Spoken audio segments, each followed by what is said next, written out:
The Adventures of Huckleberry Finn by Mark Twain. Chapter 1. Huck's New Life. You might have heard of me if you read The Adventures of Tom Sawyer by Mark Twain. My name is Huckleberry Finn. I've always lived in this same little town of St. Petersburg, Missouri.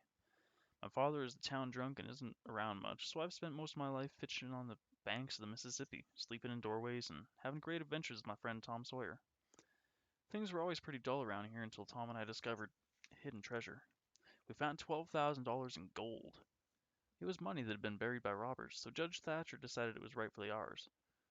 Tom and I got $6,000 apiece.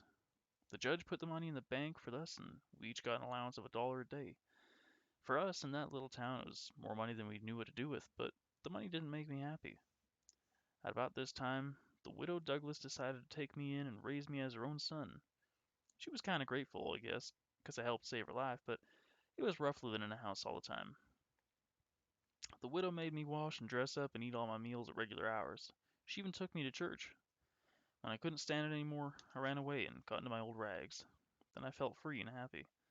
But Tom Sawyer hunted me up and said he was going to start a club, and I could only be a member if I went back to living a respectable life with the widow Douglas. So I went back, and the widow cried over me, calling me a poor lost lamb. She put me in a new suit of clothes, made me feel uncomfortable and sweaty all over again.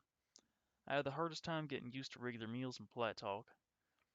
Then there was Miss Watson, the widow's sister, who had just come to live with her. She took an immediate interest in me and tried to teach me to read and spell. These lessons just made me tired and lonesome. By and by, she would send me to bed with a piece of candle for light. One night after my lesson, I felt so unhappy there. I wished I was dead. I sat in the quiet house and listened for the sound of the wind or the rustle of the trees. After a while, I heard a meow, meow come from beneath my window. It was Tom's signal. He had called a midnight meeting of our club. I answered his signal with my own meow. Then I slipped into my clothes very quietly and was out of the window in a flash. We all met by a clump of bushes not far from the widow's house. There was me and Tom and Ben Rogers and Tommy Barnes and Joe Harper. We talked for a little while, and then we all took an oath of loyalty to the club. We elected Tom captain and Joe Harper second captain, and then we started home. I climbed up the shed and crept into my window just before daybreak. My new clothes were greased up and full of clay, and I was dog tired.